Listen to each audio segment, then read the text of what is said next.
Ẹ káàbọ̀ padà sórí ètò yìí ètò wa bó ṣe ń lọ tí ọjọ́ Saturday ti entertainment. Mo lérò pé ẹ ń gbádùn gbogbo ètò wa tá ṣe ń sọ̀rọ̀ látàárọ̀. Mo lérò pé ẹ̀rín kan àbí méjì dìmú ẹ ti mọ̀ túmọ̀ piracy.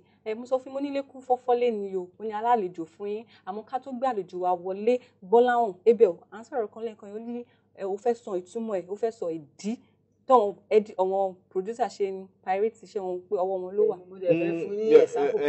Ní sùúrù sórí nǹkan tí mo yín sọ pé àwọn producers wọ́n ní ọwọ́ nínú àwọn pirate iṣẹ́ wọn because àwọn náà nígbà tí mo wo iṣẹ́ ẹ̀ lénìí tí kò fún mi ní oríwú kankan tí mo tún wò náà lọ́la tó yẹ kí mi ò rí anything níbẹ̀ wo nígbà tí mo wá rí èèyàn kan and I've been paying money láti ra CD ẹyọ kan but mo wá rí ibi tí mo ti lè rí gbogbo àwọn iṣẹ́ tí mo ti lè ráyè ra gbogbo bíi mẹ́jọ àbí 10 in 1 even 1 million in 1 ẹ̀yin fẹ́ ta ẹyọ kan yẹn fún mi ní 300 naira èmi dẹ̀ máa ra gbogbo ìyẹn ní 100 naira so etí o fẹ́ ta fún mi ní 300 naira tẹ́ bá tún wá bẹ̀rẹ̀ sí ní wò iṣẹ́ yẹn wọ́n máa sọ pé 120 minutes ni bóyá bí 40 or 60 minutes níbẹ̀ advert ni then kí lẹ̀ ń tà fún mi rubbish.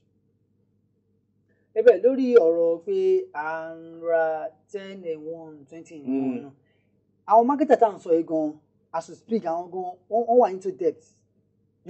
sórí kò sí bí wọ́n ṣe ní sí into debt Gbọ́láhàn. nísìnyí mo gbé àwọn marketer náà ó ń rí mistakes tí wọ́n ní ọ̀rọ̀ tá à ń sọ yìí mo fẹ́ believe pé àwọn marketer tó ń wà lọ́wọ́lọ́wọ́ báyìí àwọn náà ń rí errors tí wọ́n ń bẹ̀ advert ẹ̀ ń fún wa ó ti ń pọ̀ ju nǹkan tá à ń sanwó fún ẹ máa reduce advert yẹn díẹ̀díẹ̀ then lórí ọ̀rọ̀ wípé 10 in 1 now marketers wọ́n máa reduce iṣẹ́ láàárọ̀ kò sí bẹ́ẹ̀ ni kò tiẹ̀ wáyé mi tí mo rẹ̀ ti wá tó ti dàrú mọ́ mi lójú ní nísìnyí now ẹ máa release iṣẹ́ ní àárọ̀ bóyá aago 9 àbí aago 10 aago 8 àárọ̀ ẹ ti release film now àwọn marketer àwọn piracy sound sọ tó bá máa di ọwọ́ ọ̀sán bíi 2 piracy ti jáde nínú piracy yẹn because àwọn náà ọ̀hún ń tà mọ́ báyìí bàtà pé wọn kì í tà rárá pé àwọn piracy àwọn náà wọn dúró lásán ní àbí báwo ló ṣe ń ṣẹlẹ̀. ní ìsìn ìgbéró ó ti dàrú mọ́ mi lójú sí òun bẹ́ẹ̀ analyse fún so that a máa jọ fojú inú rò pé ibo gan ni piracy yẹn ti ń wá. ṣé ó ń lògùn ní because I don't know pé ó possible nsìn kí èmi as a producer kí ta iṣẹ́ mi fún Ọpẹ́yẹmí as a marketer Ọpẹ́yẹmí ti fún mi lówó tí wọ as a pirator tó wá dé tó ní pé Ọpẹ́yẹmí ti fún bóyá agreement mi àti Ọpẹ́yẹmí 2 million naira ni Ọpẹ́yẹmí dẹ̀ ti fún mi ní 2 million pé ó ti gbàṣẹ́ lọ́wọ́ mi èmi ti lọ ṣùgbọ́n pé possible kó wá bá mi kó pé ọ̀gá iṣẹ́ yẹn jẹ́ kí n fún yín ní 1 million naira kí mi ò lọ ṣiṣẹ́ lórí ẹ̀ ṣùgbọ́n kí n máa gbà lọ́wọ́ ẹ̀. lọ́rọ̀ kan ní tó bá gbà lọ́wọ́ ẹ̀ dámì òun náà ó ti pirate ẹ̀. that is it. jáde lórí ọ̀rọ̀ yẹn mi ò lè sọ pé bẹ́ẹ̀ ni mi lè sọ pé bẹ́ẹ̀ kọ́ because nǹkan tèmi ní sọ ní that doctrine alone ni pé now tá bá sọ̀rọ̀ nípa piracy tá bá máa ṣe piracy àwọn piracy táwọn sọ yìí gan pálí wọ́n máa print pálí tó máa fi cd sí cd tó máa fi sínú ẹ̀gàn sef wọ́n máa print nǹkan sí and tá bá dẹ̀ print nǹkan sí wọ́n máa lo at least kí n gé kéré àyè ló bí 1 hour or 2 hours kó tó gbẹ pé à ń tẹ pósítà o pé òkè ó ti jáde o.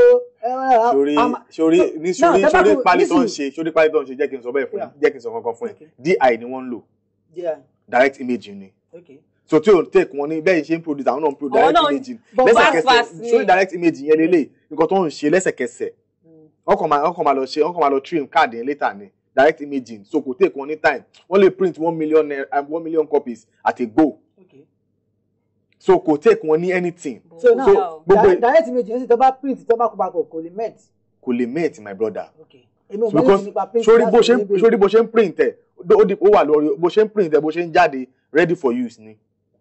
then tó bá jẹ́ pé àwọn marketers fúnra wọn ni wọ́n ń gbé iṣẹ́ wọn fún àwọn pirate CD pirate pé okay ẹ bá pirate ìwọ okay marketer ti ta producer ti ta ṣe fún mi ní 2 million naira èmi ní mo dẹ̀ ṣọ́ọ̀kù èmi náà máa yìí rí bí 500,000 naira tà nínú ẹ̀ okay ìwọ náà gbà san 2,000 naira fún mi kó lọ tà tó bá yẹ pé àwọn marketers ló ń ṣe kí ni then kí ló wá ń complain fún. no I'm not saying so ó possible náà nǹkan tẹ̀mí sọ ọ lélẹ̀ mo ní òṣèré marketer producer lè ní sọ́nsìn pé now she as a marketer has given me money ìwọ wá bá mi as a pirator pé ó yá ó ti fún mi 2 million naira àbájọ agree fèmí sí gbójú kúrò mbẹ bọ́wọ́ padà wá bá mi because kò sí bó ṣe máa jẹ́ ó bọ́ sí machine master copy lọ́wọ́ kí wọ́n tún wá san 1 million fún. so kò tún fún mi ní 1 million. bó ṣe owó tún wọ náà. ó mì pé ìwọ ń tà òun náà ń tà so definitely ìwọ ló máa tà jù. òun náà ló ń fọwọ́ ara ẹ̀ òun náà ló fi ń ṣe ra ẹ̀. irọ́ èmi ò ṣe ra mi èmi lèmi ṣe marketer ni mo sọ fún ẹ. ó ti fún ẹ ní 1 million. because now èmi fẹ́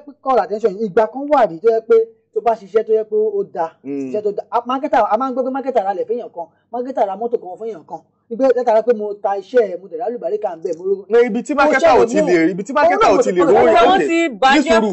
ní sori the producer in this regard producer yẹn ò lose at least ó ti fún ìwọ ti fún mi ní 2 million ìwọ náà fún mi ní 1 million èmi ti ní 3 million naira so definitely òun nǹkan tí òun fẹ́ tà sí ìwọ àti ẹ̀dọ́ máa pín ni. èèwà ni kí wàá ní tó bá gbé bẹ́ẹ̀ lọ ṣe ń ṣe èèwà ni ìtumọ̀ ìpìtọ́ ló ń ṣe eré tẹlifíṣàn. ó lọ́la sọ fún mi pé ta ló máa sọ pé wọ́n máa fọ̀ bẹ́ẹ̀ tó rù bẹ́ẹ̀ ṣù. àwọn ni wọ́n ń ṣe kò sẹ́ tó máa fọ̀ bẹ́ẹ̀ tó rù bẹ́ẹ̀ ṣù that is it. kọ́ yẹ máa pariwo pé piracy gbà wọ́n kú náà tó bá gbé bẹ́ẹ̀ lọ ṣe fẹ́ ṣe. ọ̀pọ̀ tèmi kò fẹ́ ka ìmọ̀ ní pé ṣe wọ́n pé gbogbo kíní yìí kò dáa. àmọ́ gbogbo dàbọ̀ tó bá gbé bẹ́ẹ̀ lọ ṣe fẹ́ ṣe kọ́ máa kú lo marketer àmọ́ kó máa gbé fáwọn piracy náà ok ẹ̀yin pirate ẹ̀yin lẹ́yìn pirate iṣẹ́ àlẹ́ ẹ̀ka lówó lọ́wọ́ ok ẹ kú máa bá wa tà ẹ bá máa market ẹ̀. mo rántí interview kan tí a ṣe fún Antiwa Doris Simon wọ́n sọ pé òun ò rí sí ìjà tí àwọn ń bá àwọn tó ń ṣe movie pé òun ò rí sí ìjà tí àwọn ń bá àwọn tó ń ṣe pirate jà ìdí tó ń fi sọ bẹ́ẹ̀ ni pé because àwọn pirate wọ́n make owó pé wọ́n máa fi pé bóyá kó wọ́n jọ ṣe iṣẹ́ papọ̀. sórí kí ni nǹkan tó ń kọ́ ṣòwò kìíní yìí mo lè sọ pé government náà ní ọwọ́ ń bẹ̀ tó bá yẹ pé there is a place called Movie Village in this country torí ó máa fi everything sí ìkáwọ́ àwọn tí ó manage resource yẹn ó máa dàbí tourism center náà ni ṣé nǹkan tí mò ń sọ yẹ so everything tó fẹ́ ṣe inú village yẹn ni nothing will go out of that village so wọ́n máa ní control lórí everything tó ń ṣe níbẹ̀ kò ń jẹ́ pé nǹkan kan fẹ́ jáde out of it so nǹkan tó máa ń ṣe out of that place àmọ́ pé ẹ̀dá èyí tí wọ́n ṣe níbẹ̀ ni tí kò dẹ̀ tó dẹ̀ jẹ́ ayédèrú ni. ayé digital la wà. parí èèyàn kan tó jẹ́ pé ó ń ṣe ó monitor. the only solution tèmi rí sọ̀rọ̀ piracy àbí tíjẹ piracy wà nílẹ̀ yìí ó sì máa bounce back on lórí àwọn government in the sense that tí government bá mọ̀ pé òkè o entertainment industry yìí àwọn fẹ́ẹ́ rí rẹ̀ entertainment industry bẹ́ẹ̀ mi ṣe rí àti bọ́n ṣe rate ẹ̀ is one of the biggest industry tó yẹ pé ó fún unemployment níṣẹ́. Bẹ́ẹ̀ni. Ó reduce crime ní society. Now tí gọ́ọ̀mẹ̀ntì bá lè invest síbẹ̀ mi ò ní kí gọ́ọ̀mẹ̀ntì kówó síbẹ̀ just ordinary law ló máa make now. Okay o ẹni bá ti ta piracy ẹni tó bá ti pirated CDs eye ẹ̀ṣẹ̀ tó máa ń fún ẹni tó bá gbé cocaine tó máa fún òun náà. I am very sure pé kí ni my reduce. Nísòro jẹ́ kí n mú ẹ lọ síbi kan nísòro lórí area àti gọ́ọ̀mẹ̀ntì nísòro ok mo ń gbọ́. Lórí kìíní like olórí piracy nsìn òfin tó ti wà nígbà ayé 1990 gbogbo ran òun náà sì ń lò ní pé ẹni bá ti mú pirate iṣẹ́ tó bá ti mú 50,000 ló máa san òun náà sì ń lò di ọ̀la. ó yá jẹ́ kí n mú ẹ lọ síbi kan. ẹni tí ó pirate iṣẹ́ ẹ mú mi ní sọ 50,000 báà kẹ́yìn yìí sọ 50,000 times 1 million mo lè san because mo mọ̀ pé màá rówó ẹ̀. so now tá a bá sọ pé kò ẹni tó bá ti pirate iṣẹ́ tó bá ti mú o nígbà kó lọ sí jail kán lọ hang ẹ̀ ọ̀ kó san 1 billion naira mi ò believe pé èèyàn kan máa tó àtọ́ máa fẹ́ ṣiṣẹ́ yẹn. Torí ṣé wọ́n sọ pé ìyẹn lè work. ó lè work ọlọ́mọdé àrílà burú kó jẹ́ pé kan náà wọn family ẹ̀ lọ gbé. Torí absolute law àbúrò ẹ̀ bá burú ẹ̀ lọ gbé. wọ́n ní kó máa lọ sí jail. Bọ́láhàn trust no one. Bọ́láhàn ọ̀rọ̀ yẹn yàtọ̀ sí ọ̀rọ̀ olè. ọ̀rọ̀ tó ń jẹ̀fọ̀ ọ̀rọ̀ yẹn ò yàtọ̀ sí ọ̀rọ̀ ẹni bá bí olè ó ti mọ̀ pé òun ò rọ́mọ bí. Bọ́láhàn absolute law is corrupt absolutely. I think you believe that. There's always budgetary in this country every year. Okay. Wọ́n ní ètò mark náà fún entertainment kíní kan ní sùúrù. There was one time during the regime of Jonathan tí owó yẹn ọwọ́ $200 million owó náà jáde àbí kò jáde ni. Ó jáde but owó yẹn a rí ipa ẹ̀ ní inú industry. Bàtà ló ń kówó yẹn fún gangan. Ben Bruce. Then kí ni Ben Bruce fowó náà ṣe? That is. Tani Ben Bruce kówó yẹn fún? That is wọ́n pé Ben Bruce náà kówó yẹn fún lóòótọ́. Ibo ni Ben Bruce kówó sí? Ta ló kó fún? Kí ni wọ́n fi ṣe? Impact wo gan ni owó yẹn nínú entertainment? Èmi ò rí ipa owó yẹn at least that was 2010. Láti 2010 yẹn títí di sin yìí èmi ò rí ipa owó yẹn in the movie industry, in entertainment industry generally. Because that money was meant to develop the industry. But a rí ipa in any manner. So now, to me, so absolute law is being corrupt absolutely. tó bá yẹ pé lórí ọ̀rọ̀ owó yẹn pé òótọ́ ni wọ́n kó fún Ben Bruce and then nǹkan tó ní kàn fi ṣe wọn fi ṣe àárí improvement nínú industry yẹn develop after any Ben Bruce contest to di senator now tó bá jẹ́ bẹ́ẹ̀ and adẹ̀gbàdẹ̀ láwọn náà entertainers ṣe fún campaign pé Ben Bruce lè ṣe òun ní òun náà tó bá yẹ pé òótọ́ ni wọ́n kówó sílẹ̀ tí kò fi owó yẹn tó deliver láti fi jẹ mi ò believe pé àwọn ẹyin máa ṣe definitely wá pé òótọ́ ló kọ́ kó fún tó dẹ̀ kówó yẹn sílẹ̀ á jẹ́ bó ní àwọn kan nínú entertainment industry tó ń jẹ owó yẹn so irú yẹn àwọn gbogbogbò fún àwọn ni wọ́n ń ṣe ra wọn. torí àwa gan tàwa nínú entertainment industry yìí gan sef gan àwa là ń fowó ara wa ṣe ra wa.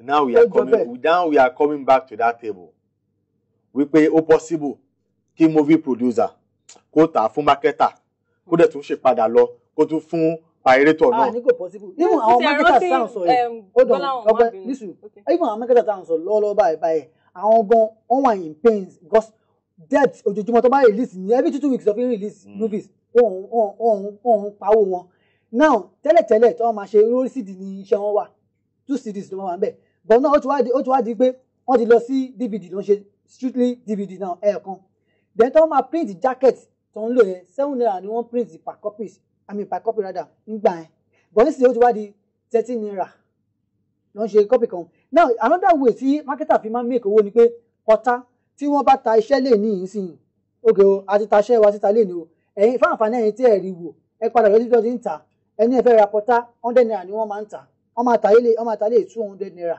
tó bá jáde náà tó bá ti wá tà sán bẹ́ẹ̀ after a week or 2 weeks tó bá padà gbé ẹjọ́ fíìmù báyìí mo máa fẹ́ ok pọ́tá nìyẹn £100 ni even pọ́tá gan tí wọ́n tà wọn ò rí tà ń sìn ìdí ni wípé àwọn piracy yìí tá à ń sọ yìí ẹ̀ẹ̀kan máa rà ní 200 and then nínú ẹ̀ẹ̀kan táwọn piracy ń ṣe máa rí bí 16 bẹ́ẹ̀ in fact 38 bẹ́ẹ̀ £100 àti ni nínú condition tá a wà ní orílẹ̀-èdè yìí wà yìí tó bá yẹ pé dandan mo gbúdọ̀ ra fíìmù àwọn èèyàn máa ra ní £100 tó máa rí bí 16 bẹ́ẹ̀ so portal gan ò tà àwọn marketers gan ò rí owó débi tó máa pirate iṣẹ́.